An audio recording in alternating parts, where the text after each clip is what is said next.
Human physio में पहला chapter आज करेंगे अपन, कौन सा करेंगे? Excretory product and there elimination, है ना। तो आप जानते हो एक्सक्रीटरी प्रोडक्ट मतलब जो भी वेस्ट मटेरियल आपके बॉडी के अंदर है उसे हमें बॉडी से बाहर निकालना होता है। उसके लिए हमारे बॉडी में कौन सा सिस्टम है? एक्सक्रीटरी सिस्टम है, ठीक है। अब डिफरेंट टाइप के आपके वेस्टेज आपका बॉडी प्रोड्यूस करता है ना। लेकिन इस चैप्टर में जो मेनली दिया हुआ है किस वेस्ट के बारे में? नाइट्रोजिनस वेस्टेज के बारे में। किसके बारे में? नाइट्रोजिनस वेस्टेज, है ना। नाइट्रोजिनस वेस्टेज में कौन कौन है आपका? अमोनिया, यूरिया, यूरिक एसिड, है ना। तो देखो, जो ऑर्गेनिज्म अमोनिया को एक्सक्रीट करता है उसको बोलते हैं अमोनोटैलिक, है ना। जो आपको यूरिया को करेगा यूरियोटैलिक, और जो यूरिक एसिड को करेगा यूरिकोटैलिक, ठीक है। तो करना तो सारे वेस्ट को हमें बॉडी से बाहर है, लेकिन इस चैप्टर में मेनली किसके बारे में बात किया है? नाइट्रोजिनस वेस्टेज के बारे में, ठीक है। तो देखो, the process of removal of metabolic wastage from the body is called excretion. Removal of undigested food is called defection और इजेशन, है ना। अब देखो, आप मेटाबॉलिक वेस्टेज को बॉडी से हटाओगे तो क्या बोलेंगे? एक्सक्रीशन, है ना। लेकिन आप अनडाइजेस्टेड फूड को बॉडी से हटाते हो तो इसको क्या बोलते हैं? इजेशन, याद रखने का। Carbon dioxide and water our metabolic wastage of carbohydrate and fat metabolism. जब आप कार्बोहाइड्रेट का मेटाबॉलिज्म करोगे, मतलब कार्बोहाइड्रेट को ब्रेक डाउन करोगे, है ना, तो आप जानते हो CO2H2O निकलता है कि नहीं? C6H12O6 को तोड़ेंगे तो क्या निकलता है? CO2। तो इसको भी हमें बॉडी से क्या करना होता है? बाहर निकालना होता है ना। तो यह बता रहा है आपको कि कौन कौन से आपके बॉडी में वेस्ट मटेरियल हो सकते हैं। मतलब CO2 तो वेस्ट मटेरियल है ही हमारे बॉडी में, एक्सेस वाटर भी होगा तो भी क्या हो गया हमारे बॉडी के लिए? वेस्ट मटेरियल, है ना। तो वही लिख रहा है, देखो, carbon dioxide and water our metabolic wastage of carbohydrate and fat metabolism. ऐसे ही पूछेगा कि fat metabolism and carbohydrate metabolism के कारण कौन से वेस्टेज बॉडी में प्रोड्यूस होता है, तो क्या बोलोगे? CO2 and H2O। Tear removal is therefore excretion. Ammonia, urea, and uric acid are the major forms of nitrogenous wastage excreted by the animals. ठीक है। अब आगे देखो, animals are classified on the basis of their main excretory product. They could be of the following types. पहला क्या है? Ammonotelism. पहला क्या आपका? अमोनोटेलिज्म। पहले ही समझ गया आप। देखो, अमोनोटेलिज्म है ना। जो ऑर्गेनिज्म अमोनिया को हटाएगा उसको क्या बोलेंगे? अमोनोटैलिक। अमोनोटैलिक, है ना। और इस प्रोसेस को क्या बोलेंगे? अमोनोटैलिज्म। देखो, ammonia is the most toxic form and requires large amount of water for its elimination. सबसे तीनों में जो अभी तीन नाइट्रोजनस वेस्ट अपन पढ़ने वाले हैं, ammonia, urea and uric acid, उसमें सबसे ज़्यादा टॉक्सिक कौन है? अमोनिया। और सबसे ज़्यादा टॉक्सिक तो है ही, इसको निकालने के लिए सबसे ज़्यादा क्या चाहिए होता है? वाटर मॉलिक्यूल्स भी चाहिए होता है। क्या चाहिए होता है? वाटर मॉलिक्यूल, ठीक है। तो एक चीज बात बताओ, इसको निकालने के लिए सबसे ज़्यादा पानी चाहिए, तो क्या हम लोग इसको निकाल सकते हैं बॉडी से बाहर? नहीं, हमें वाटर को कंजर्व करना होता है ना। हॉट से रेप्टाइल्स निकाल सकता है क्या? नहीं। तो कौन निकाल सकता है इसको? Aquatic organism. कौन? एक्वाटिक ऑर्गेनिज्म, ठीक है। Ammonia, as it is readily soluble, is generally excreted by diffusion across body surfaces or through gill surfaces in fishes as ammonium ions. तो पक्की बात है, तो तय है कि इसको निकालेगा कौन? एक्वाटिक ऑर्गेनिज्म, है ना। अब याद रखने का, इस फॉर्म में अमोनिया बाहर निकलता है बॉडी से, उन सबके आयंस के फॉर्म में कौन आयन? Ammonium ion.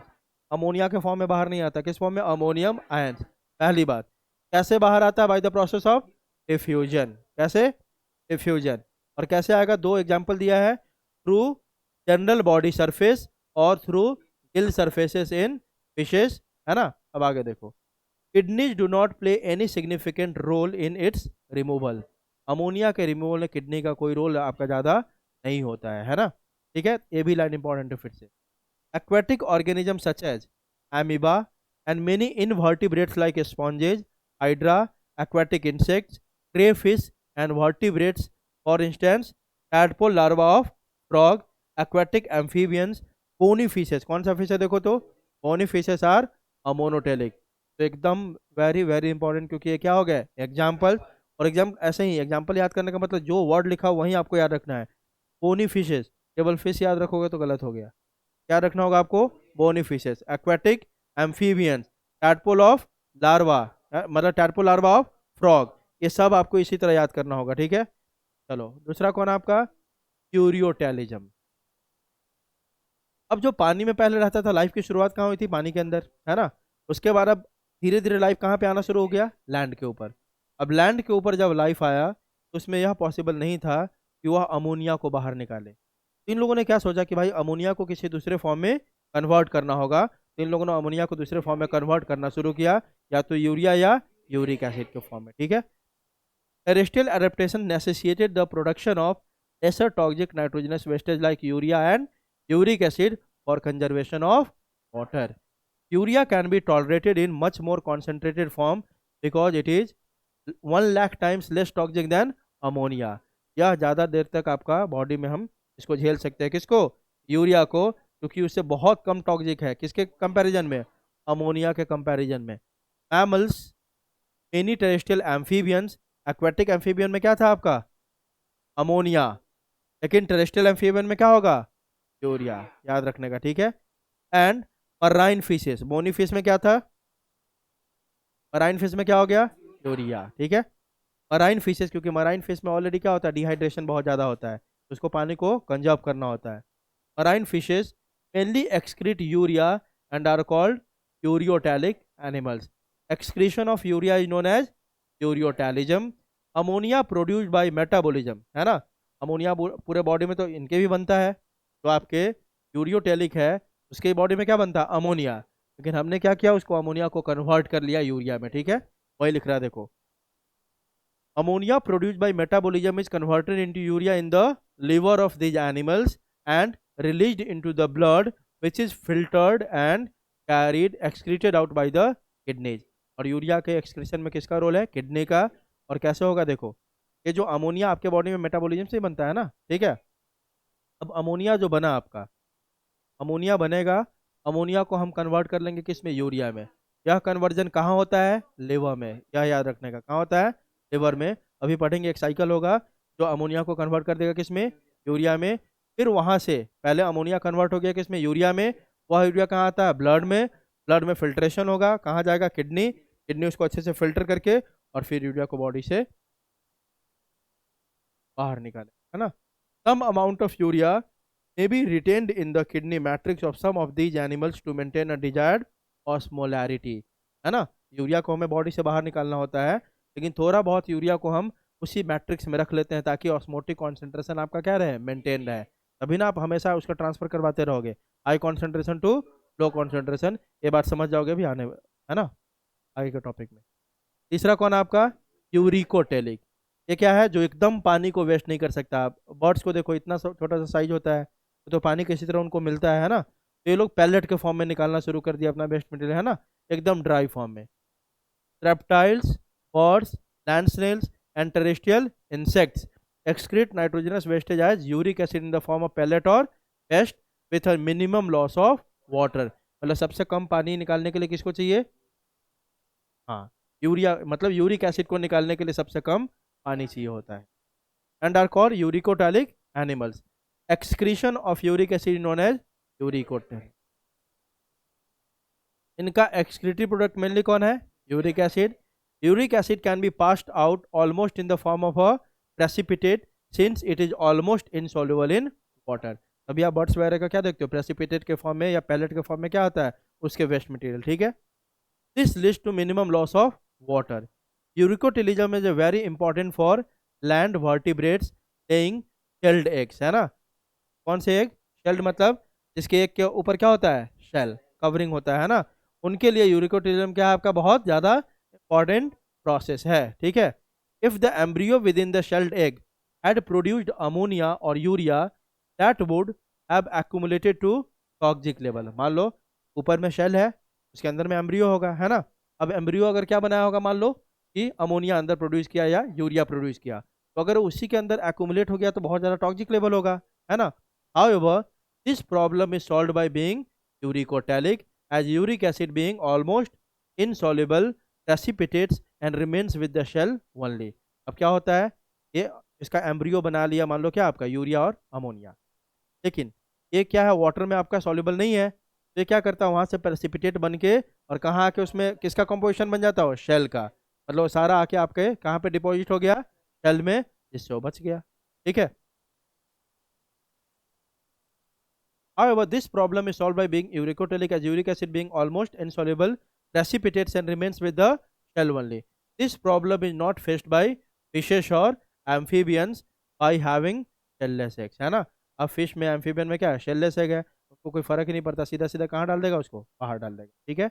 अमोनिया और यूरिया को डिफ्यूज आउट और mammals as urea carried away by maternal blood across placenta.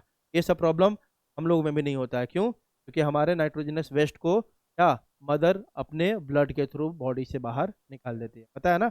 हमारा जो फीटस होता है, जो डेवलप हो रहा होता है मदर के वूम्ब में 9 महीने तक, उसका जितना भी वेस्ट मटेरियल होगा उसको फीटस को कोई टेंशन नहीं है, वो वेस्ट मटेरियल प्लासेंटा के थ्रू किस में आएगा, मदर के ब्लड में, और मदर के ब्लड से फिल्ट्रेशन होकर बॉडी से बाहर चला जाएगा।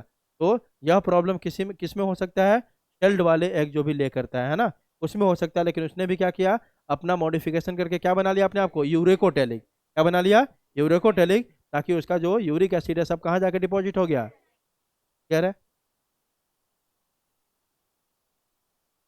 अब आ गया वही बात आपका यूरिया सिंथेसिस, इसको बोलते हैं ऑर्निथिन साइकिल। क्या बोलते हैं, ऑर्निथिन। मतलब अपन को कैसे अमोनिया से क्या बना लेना है, यूरिया या यूरिक एसिड, ठीक है। तो अपन पढ़ रहे यूरिया का फॉर्मेशन कैसे होता है, किससे, अमोनिया से। उसके लिए एक साइकिल है, उसका नाम क्या है, ornithine cycle. It is the biochemical aspect of excretion, also called Krebs Henseleit cycle. It occurs in liver, कहाँ होता है आपका हमेशा ये, लिवर में। अमोनिया से यूरिया कहाँ बनता है, लिवर में। साइकिल का नाम क्या है, क्रैब हैंसलेट साइकिल, है ना। क्रैब साइकिल मत बोल देना, ठीक है। क्रैब हैंसलेट साइकिल, और होता कहाँ है, लिवर में। ऑर्निथिन साइकिल कहाँ होता है, लिवर में। अब क्या क्या स्टेप होगा देखो, सबसे पहले क्या बनेगा, formation of carbamoyl phosphate by the combination of ammonia, CO2 and ATP। Ammonia किसके साथ कंबाइन कर गया, CO2 के साथ। इसमें यूटिलाइजेशन किसका होगा, ATP का, और पहले क्या बना लगा आपका, कार्बामोइल फॉस्फेट, क्लियर है। सेकंड क्या होगा, अब ये जो आपका कार्बामोइल फॉस्फेट है combine with ornithine to form citrulline. ये जो अब सीधे सीधे स्टेप्स है ना, पहले क्या बना लिया हमने, कार्बामोइल। कार्बामोइल कैसे बना, अमोनिया, CO2 और ATP को मिला। कार्बामोइल किससे बाइंड किया, ऑर्निथिन से, और क्या बना लिया, सेट्रोलिन। सेट्रोलिन फिर से किसको ज्वाइन किया, एस्पार्टिक एसिड को, एंड चेंजेस टू आर्जिनोसक्सिनिक एसिड। और जो आर्जिनोसक्सिनिक एसिड है वह ब्रेक हो जाएगा किसमें, फ्यूमेरिक एसिड एंड आर्जिनिन, है ना। With the help of enzyme arginine, arginine is hydrolysed to urea and ornithine, which is thus regenerated in the cycle. Ornithine से शुरुआत करेंगे अपन, और ऑर्निथिन को लास्ट में हम क्या कर लेंगे, रीजनरेट। आप देखो यहाँ से ये जो आप देख सकते हो प्रोसेस आप, है ना, ये प्रोसेस कहाँ हो रहा है, माइटोकॉन्ड्रिया में भी हो रहा है और साइटोप्लाज्म में भी हो रहा है। कहाँ पे, साइटोप्लाज्म में। तो देखो बहुत आसान प्रोसेस है।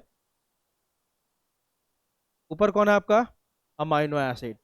अमाइनो एसिड में क्या कर दिया हमने, ट्रांस अमाइनेशन, याद है ना। ट्रांस अमाइनेशन करने के बाद क्या बन गया आपका, ग्लूटामेट, है ना। क्या बना, ग्लूटामेट। अब देखो अगर हम साइकिल की बात करेंगे, ठीक है, यहाँ पे देखो साइकिल दिख रहा है सबको। तो हमने क्या किया देखो, पहले ये जानना होगा ना कि ये कार्बामोइल फॉस्फेट कहाँ से आया, क्या जानना होगा, कि कार्बामोइल फॉस्फेट कहाँ से आया, ठीक है। तो देखो हमने क्या किया, ग्लूटामेट कहाँ एंटर किया आपका, माइटोकॉन्ड्रिया में। यहाँ पे कौन एंजाइम लग गया, अल्फा कीटो ग्लूटामेट, या किस में कन्वर्ट हो गया, अमोनिया मैन। यहाँ पे किसको दे दिया, ATP को, और ATP किस में कन्वर्ट हो गया, कार्बामोइल फॉस्फेट। दिख रहा है सबको, जल्दी बताओ। अमाइनो एसिड क्या किया, ट्रांस अमाइनेशन, ग्लूटामेट, ग्लूटामेट पे एंजाइम लग गया, बन गया आपका अमोनियम आयंस। यहाँ पे ATP आपका यूटिलाइज हुआ और बन गया क्या आपका, कार्बामोइल फॉस्फेट, ठीक है। अब देखो यह कार्बामोइल फॉस्फेट क्या किया, यहाँ से कौन आ रहा है आपका, देखो तो ऑर्निथिन, दिख रहा है ना। इसी ऑर्निथिन को क्या किया, ये कंबाइन किया और बना लिया क्या, सेट्रोलिन, है ना। इस एंजाइम यहाँ पे लगा एक ऑर्निथिन ट्रांस कार्बोक्सिमेल, क्लियर है। ये क्या बना लिया आपका, सेट्रोलिन। सेट्रोलिन से क्या बन गया आपका, आर्जिनोसैक्सिनेट। यहाँ से क्या बन गया आपका, फ्यूमेरेट। फ्यूमेरेट साइकिल से बाहर और आर्जिनिन साइकिल के अंदर, है ना। अब ये आर्जिनिन क्या है आपका, इसके ऊपर कौन सा एंजाइम लगा आपका, आर्जिनोसैक्सिनेट लाइज एंजाइम। और ये आर्जिनिन फिर से क्या बना लिया आपका, देखो यहाँ पे ये क्या बनाएगा, आर्जिनिन एंजाइम से ऑर्निथिन, और ऑर्निथिन के साथ क्या बना आपका, यूरिया। यूरिया बाहर, ऑर्निथिन फिर से इस, क्लियर है। तो इतना नहीं भी याद रखोगे तो चलेगा, पक्की बात है, ठीक है। आपको इतना याद रखने की जरूरत भी नहीं है, आप बस इतना याद रख लोगे, ये स्टेप्स हो गया, कहानी खत्म, ठीक है। इसको भी नहीं याद रखोगे, बस इतना याद रखोगे कि अमोनिया से यूरिया कहाँ बनता है, लिवर में। साइकिल का नाम क्या है, ऑर्निथिन साइकिल या हेंस क्रैबलेट साइकिल। बाकी इसका कोई जिक्र आपके एनसीईआरटी में नहीं है। बस यह जरूर पूछ लेता है कि अमोनिया को हम यूरिया कन्वर्ट कहाँ करते हैं, जगह लोकेशन। लोकेशन क्या है, लिवर। कौन सा साइकिल है, ऑर्निथिन साइकिल, है ना, इतना ही पूछता है। अब आप थोड़ा ज़्यादा इन्फॉर्मेशन लेने चाहते हो तो आप इसको याद कर लेना, नहीं तो याद नहीं भी करोगे। साइकिल में कुछ है नहीं, माइटोकॉन्ड्रिया और कहाँ हो रहा है, साइटोसोल में। साइटोसोल से पहले अमाइनो एसिड आप जानते हो साइटोसोल में भरा होता है साइटोप्लाज्म में। वहाँ अमाइनो एसिड कहाँ एंटर किया, किस फॉर्म में, ग्लूटामेट के फॉर्म में। कहाँ एंटर किया, माइटोकॉन्ड्रिया में। कन्वर्ट हो गया कार्बोमाइल फॉस्फेट में। यह कंबाइन कर गया किसके साथ, ऑर्निथिन के साथ। ऑर्निथिन के साथ कंबाइन करके क्या बना लिया, सेट्रोलिन। सेट्रोलिन कहाँ पहुंच गया, साइटोप्लाज्म में। साइटोप्लाज्म में क्या बना लेगा ये, हाँ ठीक है। ये देखो पहले बनाता है यहाँ पे, और ये पूरा बता रहा है आपको कि कहाँ कहाँ से आया, ठीक है। अभी देखो सेट्रोलिन क्या बना लिया आपका, आर्जिनो। आर्जिनो सक्सिनेट किस में कन्वर्ट होगा, आर्जिन प्लस फ्यूमेरेट। फ्यूमेरेट बाहर, आर्जिन अंदर। आर्जिन किस में कन्वर्ट हो गया, ऑर्निथिन एंड यूरिया। यूरिया बाहर निकल गया। क्लियर है।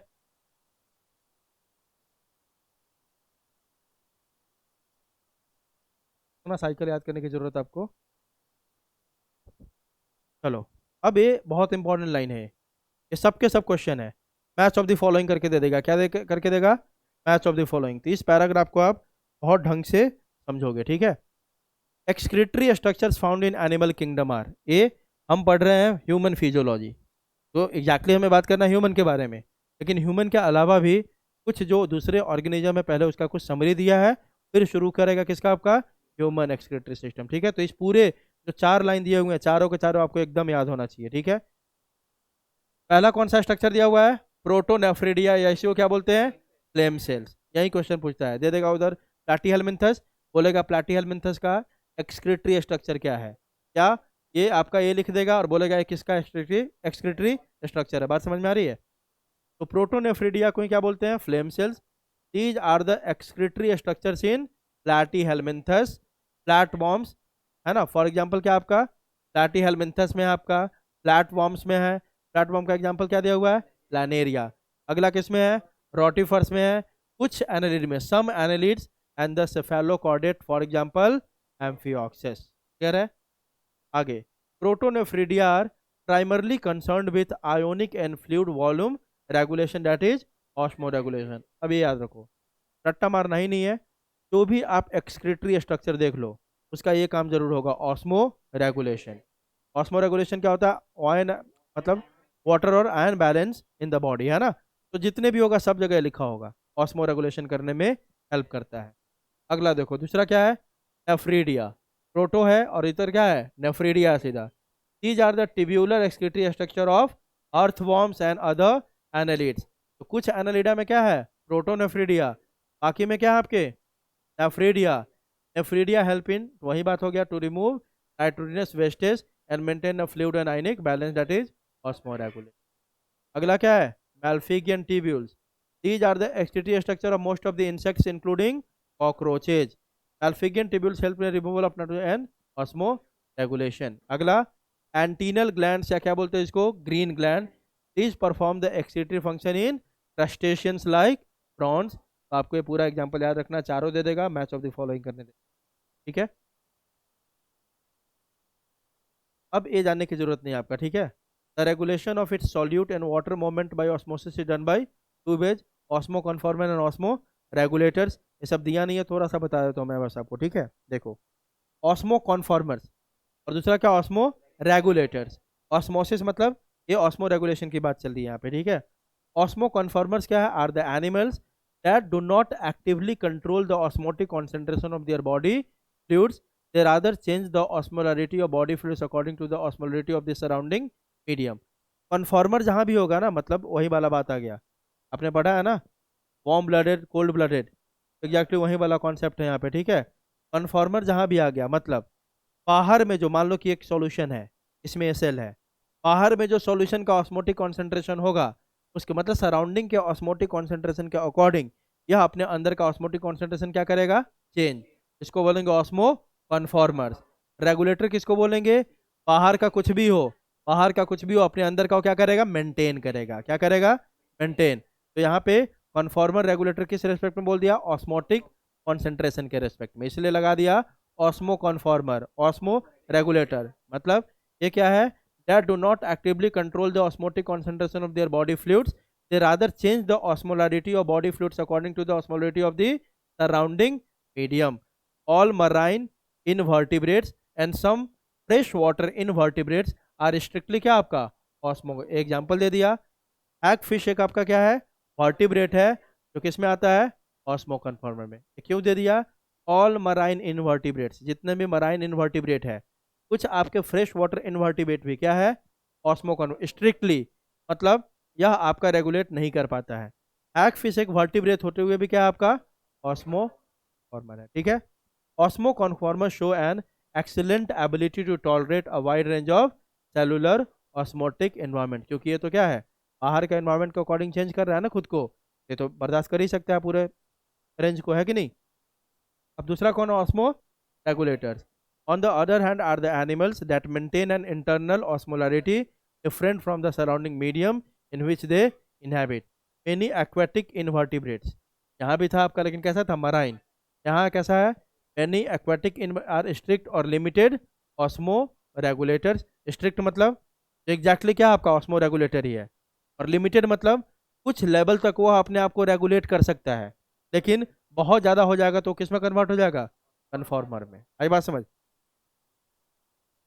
Most vertebrates are strict osmo regulators, हम लोग किसमें आते हैं, ऑस्मो रेगुलेटर में. That is they maintain the composition of the body fluids within a narrow osmotic range.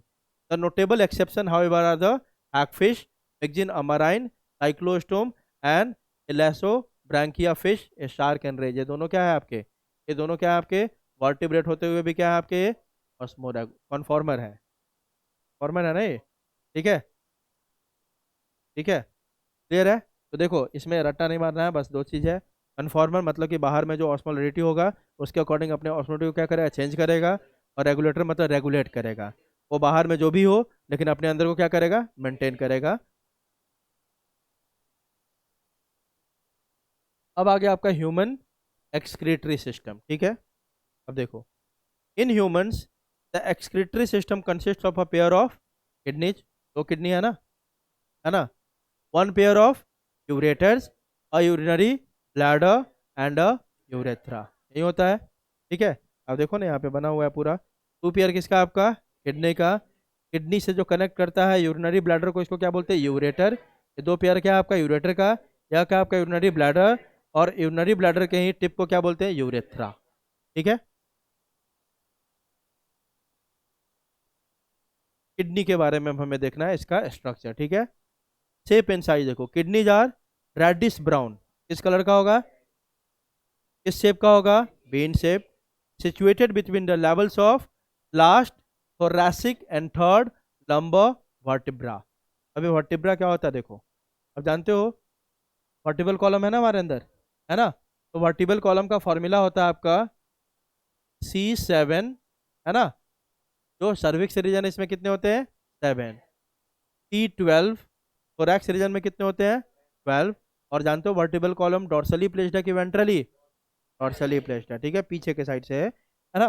C7, T12, S5 और आपका फिर L1, sorry L5, L5, C1, है ना. सुनो, S1, C1, सुनो, C7, T12, L5, S1, C1. मतलब आपके इस रीजन में सर्वाइकल मतलब नेक रीजन में कितने हैं, 7. थोरैक्स में कितने हैं, 12. उसके बाद लंबर, लंबर बोलते हैं एब्डोमेन वाला रीजन को. ये एब्डोमेन के पास कितने हैं, पीछे के साइड से 5, है ना. और ये आपका लोअर एब्डोमेन को क्या बोलते हैं, सैक्रल. क्या बोलते हैं, वहाँ पे 1 है तो ये यहाँ पे मतलब ज़्यादा है लेकिन फ्यूज होकर कितना काउंट करेंगे अपन, 1. और कॉकिक्स रीजन मतलब सबसे नीचे, यहाँ पे कितना है आपका, 1. ठीक है. तो पूरा मिला के देखो कितने हो गए, कितने हो गए, कितने हो गए देखो, 26. टोटल आपके वर्टिब्रा का नंबर कितना है बॉडी में, 26. कितने हैं, 26. क्या उससे ज़्यादा है क्या. तो वर्टिब्रल कॉलम कितने हैं आपके बॉडी में, 26 है क्या. कहाँ पे, सुनो, कितने होते हैं आपके, 26. वर्टिबल कॉलम कितने होंगे, 26. ये जो आपने पढ़ा था, आपको इसको इसको इसको अलग करके पढ़ाया होगा आपको, ये फ्यूज हो जाता है सब, है ना. ह्यूज होके कितना काउंट करेंगे अपन, एक काउंट करेंगे, सैक्रल को भी और कॉक्सिक्स को भी, ठीक है, एक एक काउंट करेंगे। तो टोटल कितने वर्टिबल कॉलम, 26, 32 मत लिख देना, ठीक है, कितने हैं, 26। अब देखो लोकेशन आपको पूछ रहा है किसका, किडनी का, तो it is situated between the levels of last thoracic and third lumbar vertebra. तो देखो मान लेते हैं वर्टेब्रा है, थोरैक्स में कितने हैं आपका, 7, थोरैक्स में कितना है, ठीक है, फिर लंबर में कितने हैं आपके, 5। तो इसका लोकेशन कहाँ होगा, लास्ट थोरैसिक, लास्ट थोरैसिक कहाँ पे हो रहा है आपका, यहाँ पे है ना, यहाँ से मान लो किडनी का लोकेशन होगा और कहाँ तक जाएगा, last thoracic and third lumbar vertebra, मतलब थर्ड नंबर कहाँ पे, यहाँ, मतलब इसी के आसपास आपका सिचुएटेड कौन होगा आपका, आई बात समझ, बात समझ में आई। तो ये कहाँ लोकेटेड है आपका, it is located between the levels of last thoracic and third lumbar vertebra. Kidney का लोकेशन कहाँ है पता है ना, इधर है, इधर है, तो कहाँ, यहाँ है, कहाँ है, यहाँ पे, जहाँ अपना ये रखो यही है किडनी का लोकेशन, ठीक है, ये क्या है आपके किडनी का लोकेशन। तो पीछे बहुत लोगों को लगता है किडनी आगे है, बहुत लोग यहाँ बताएगा किडनी की यहाँ है ना, तो किडनी कहाँ है आपका, पीछे है, ठीक है।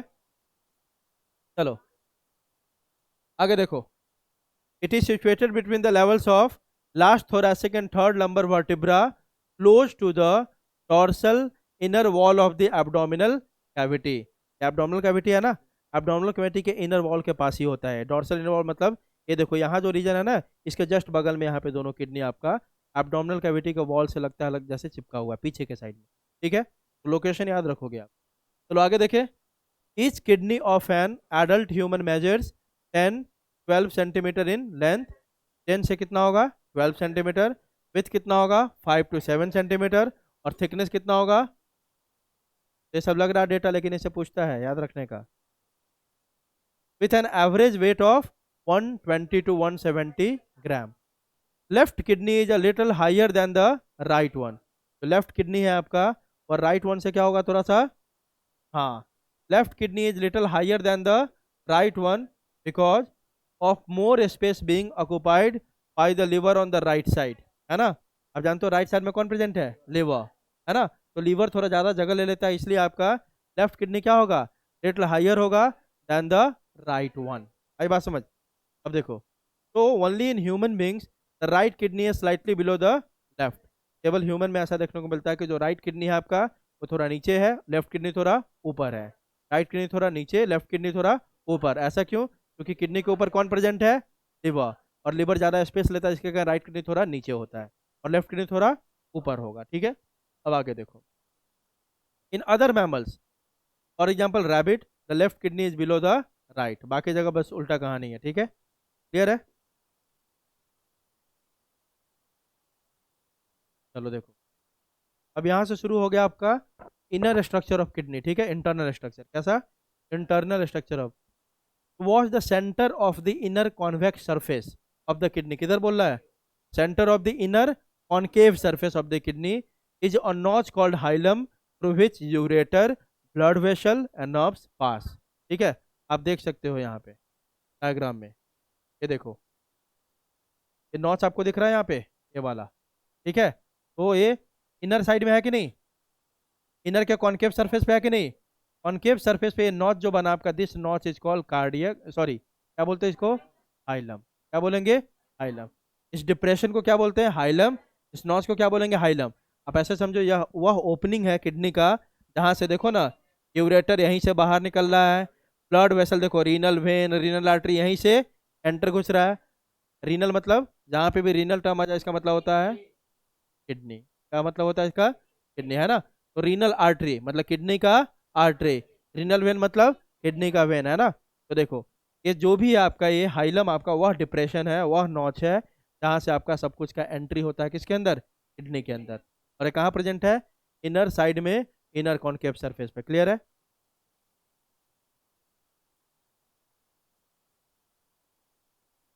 Kidney is covered by 3 protective layers which are as follows, 3 layer आपके किडनी को कवर करके रखेगा, पहला कौन सा है, रीनल कैप्सूल, दूसरा एडिपोज कैप्सूल, तीसरा आपका रीनल फैसिया, सबसे बाहरी कौन है, रीनल फैसिया, कौन है, renal fascia, it is the outer most fibrous cover linking it with the abdominal wall, है ना। किडनी आपका कहाँ है, एब्डोमिनल कैविटी में ही है ना।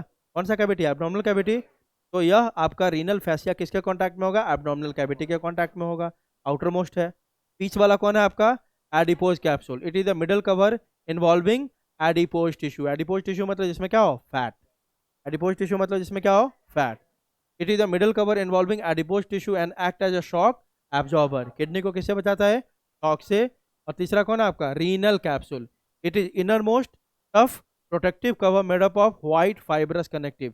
यही इसे में याद रखना आपको, किससे क्या बना हुआ है, किससे बना हुआ है, व्हाइट फाइब्रस कनेक्टिव टिश्यू। अब क्या होता है कनेक्टिव टिश्यू, वो बता दूंगा, स्ट्रक्चर ऑर्गेनाइजेशन एंड, है ना पढ़ना हमें, एनिमल टिश्यू। बस अभी आप समझ लो ये किससे बना हुआ है, व्हाइट फाइब्रस कनेक्टिव टिश्यू से, with few elastic fibres and few muscles. लेकिन मोस्टली क्या है, व्हाइट फाइब्रस कनेक्टिव टिश्यू, और इसमें कुछ इलास्टिक फाइबर भी होंगे और कुछ मसल फाइबर होंगे, ठीक है। ये तीन आपके क्या हो गए, कवरिंग हो गए, सीधी बात है। मान लो ये किडनी है आपका, ये किडनी का क्या है, कवर है। अंदर वाला कौन है, एक जो सबसे अंदर में है, उसके बीच वाला कौन है, और उसके बाहर वाला कौन है, तो किसके कांटेक्ट में होगा, एब्डोमिनल वॉल के। क्लियर है, क्योंकि किडनी हमारा क्या यहाँ पे है, एब्डोमिनल कैविटी में ही है। क्लियर है। अब देखो, as the kidneys are fused with the body wall on the dorsal side, peritoneal cover is present only on the ventral side. This arrangement is called retroperitoneal arrangement. Peritoneal मतलब होता है periphery, है ना। अब देखो तो एक साइड में तो मान लो कि ऐसे है, ये समझो ये आपका एब्डोमिनल कैविटी है ना, और यहाँ पे एक किडनी ऐसे अटैच है। बात समझो, यह एब्डोमिनल कैविटी है, इसको पकड़, ये एब्डोमिनल कैविटी है आपका, और ये क्या है आपका, किडनी है। तो देखो तो पीछे के साइड से तो ये क्या है, डॉर्सल वॉल से चिपका हुआ है, यहाँ पे तो कवर कर नहीं सकते इसको। आगे वाला साइड खुला हुआ है, तो यहाँ पे इसका कौन सा कवर है, पेरिटोनियल कवरिंग, है ना। और ऐसे अरेंजमेंट को क्या बोलते हैं अपन, रेट्रो पेरिटोनियल अरेंजमेंट। मतलब वेंट्रल साइड कवर, लेकिन डॉर्सल साइड आपका अटैच है किससे, एब्डोमिनल वॉल से, तो वहाँ पे वो पेरिटोनियल कवरिंग। क्लियर है। ऐसे अरेंजमेंट को क्या बोलेंगे अपन, रेट्रो पेरिटोनियल अरेंजमेंट। क्लियर है, ये बात समझ में आई। सीधी बात, वेंट्रल साइड पे पेरिटोनियल कवरिंग होगा और डॉर्सल साइड पे नहीं है, क्योंकि डॉर्सल साइड तो अटैच है किससे, एब्डोमेन के वॉल से, जगह ही नहीं है तो कहाँ से कवरिंग होगा, ठीक है। चलो इंटरनल स्ट्रक्चर, ठीक है, अपन इसको देखेंगे कल। बहुत आसान है, ठीक है, ये पढ़ोगे ना बहुत आसान है सब, अब जल्दी जल्दी कोरिलेट करते जाएंगे, खत्म हो जाएगा। हाँ, तो इसको इंटरनल स्ट्रक्चर ऑफ किडनी अपन कल के लेक्चर में देखेंगे।